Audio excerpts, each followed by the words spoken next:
Prenjasi është njohur me akuzat ndërsa ende asnjë gjurmë nga Julian Çela.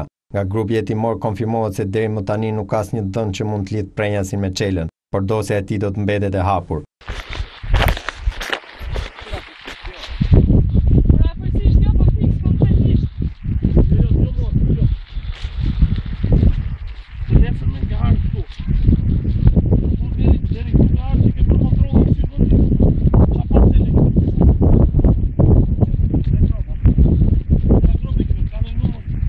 Në një kohë rekord, policia grumbulloi prova të mjaftueshme dhe të pakontestueshme se shtetasi Ardian Prenjasi është autor i dyshuar i vrasjes dhe më pas zhdukjes së trupit të tëmiturit J. Çelaj, 11 vjeç, i deklaruar i humbur në datën 30 nëntor të vitit 2012. Prokuroria Elida Selami ka komunikuar zyrtarisht Prenjasit vetëm akuzat e heqjes së palishme të lirisë, kryerjes së marrëdhënieve seksuale dhe homoseksuale me dhunë ndaj tëmiturit. Për këto akuza, Prenjasi rrezikon një burgim nga 15 deri në 20 vite, ndërsa gjykimi ndaj tij do të nisë në dhomën penale të gjykatës së Tiranës.